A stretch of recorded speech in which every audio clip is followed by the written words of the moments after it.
do you think modeling is like an easy job or like easier than like working a 9 to 5? Like what do you think about that?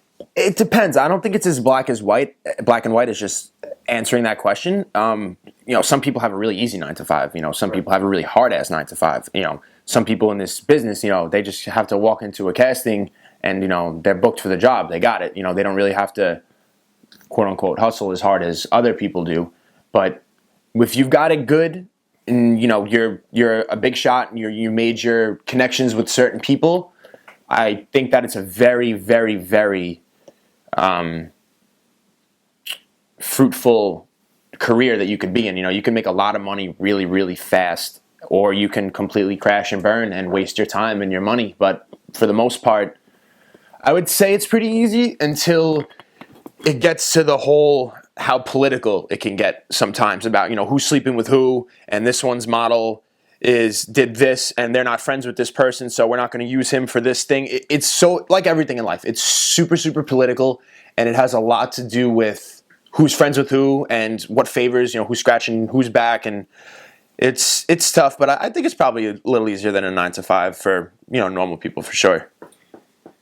All right, cool. So it's cutthroat. Would you say it's cutthroat, the industry? Yeah, definitely cutthroat. I mean, I go on castings, it's the same 30 to 40 guys now for 2-3 years. Like if I see a new person, I instantly I instantly know it's like, who the hell is that kid? Like it's so small and so selective of who they choose. They could have, one good night out drinking with this guy and, they were drunk and they had like some serious conversation about this creative director's dad that made him like emotional and happy. So now he has that connection with him, and regardless of what looks best for the brand or the image, they'll use that guy because they're friends. Like anything in life, it's not how good you are, unfortunately. It has nothing to do with talent. It has to do with who you know, timing, luck, and it's just, that's what it is. It's building relationships. It is like a little business, which is kind of what I like most about it, honestly. It's definitely has some business connected with it, which is cool. Alright, cool, awesome.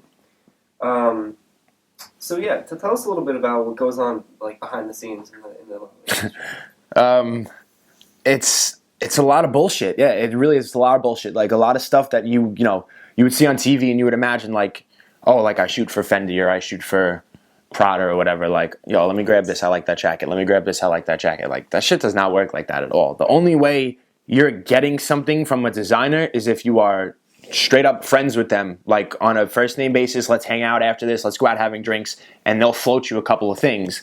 But other than that, like you don't see those favors happening really that often. I just did an eyewear shoot for my friend who owns a company called Haze, sunglasses and frames for prescription glasses, and he likes me. I'm friends with him, so he floated me a pair of glasses. But, you shoot for the big boys, and if you're not, like I said, on that first-name basis with them, you don't get that kind of stuff. And that, to a lot of people, like, that's honestly the first thing a lot of people ask me, like, when I tell them I'm a high-fashion model. They'll be like, oh, so, you must get, like, so much shit. I'll be like, not really. Like, I've been doing this for 3 years. I probably got, like, a handful of things, if that. Like, nothing really intense. And a lot of people think that, like, a lot of models like do coke and shit to stay skinny. I'll tell you exactly how models stay skinny. You ready? They all smoke weed. None of them have money to eat, so they never eat, and they all smoke cigarettes. So it's like that.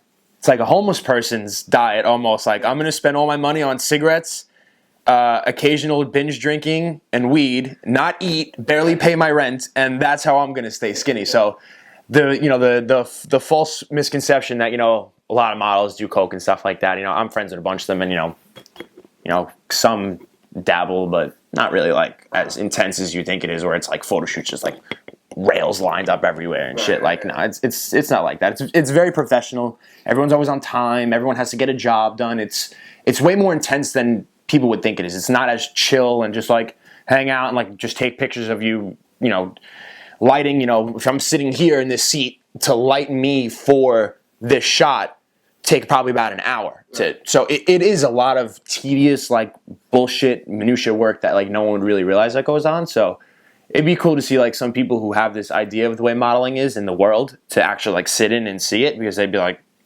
what the fuck, like what are they doing? So it's a lot of stuff's pretty iffy about it. But I mean, I enjoy it. That's what I kind of like about it. It's always different. Awesome. Yeah. So, how do you feel like modeling affects society and young children's like self-image? With young children, I feel like young children are more impressionable to music and culture than fashion. Unless you have a mom who's buying a kid, $4,000 for a Fendi jacket, not really much kids are really going to know who Karl Lagerfeld is or, any of these big designers. But I feel like with, 15 to the 30-year-old age, fashion plays a really big part in women's image, and the way that if you don't have brands on you and you don't have labels, you're not considered a higher echelon member of this society. You're not judged on your character. You're not judged on who you are as a person, who you are to other people. It's just, it's the book. It's the cover of the book, which is what everyone in this society tends to read. But no one really goes in debt with people and sees, this person's got, an $8,000 chinchilla on with, the new Yeezys, but that person can be the biggest piece of shit in the world, but that doesn't come to your mind because all that shit is there. It's flashy. It makes you smile when you look at it, like, oh shit, I want that, regardless of what kind of person that kind of person is. So for kids, I feel like the music is super impressionable. Like, I heard a girl on the subway the other day who straight up rapped Nicki Minaj Super Bass, like through and through, like the whole song almost, like spitting it, like legit. And I was like, Skirt's be like 4 or 5 years old. Like it was the craziest thing I've ever seen in my life. So between that and Barbie dolls, if a Barbie doll was put in a real person, she'd be 7 foot tall with a 10-inch waist.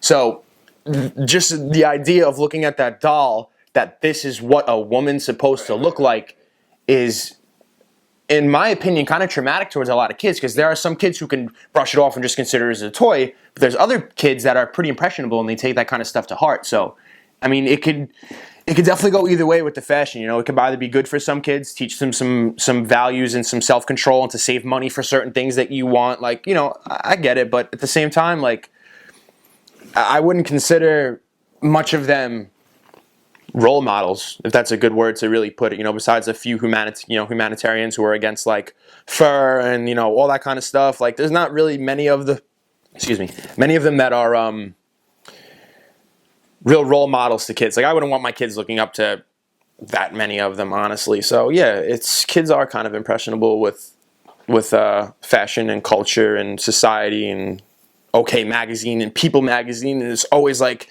in your face, even if you don't want to see it. Right. You have no choice. Like billboards and commercials, and you're exposed to it. So there's nothing you can really do about it.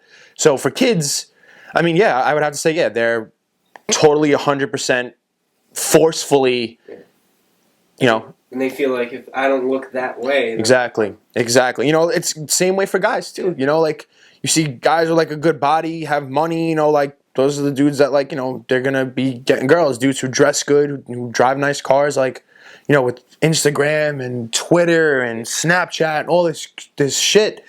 No one ever Instagrams, like, what their old Air Force Ones from 7th grade look like, but they'll Instagram when they get the new Oreos or something like that, because they want to always seem like they're ahead of the game and they're up to date with what other people are posting. It's like this odd paradox of social acceptance, which is like, it's weird to me because I'm not really like that. Like, I have nice stuff. I like to look nice, but the depth of people to me is so much more important than that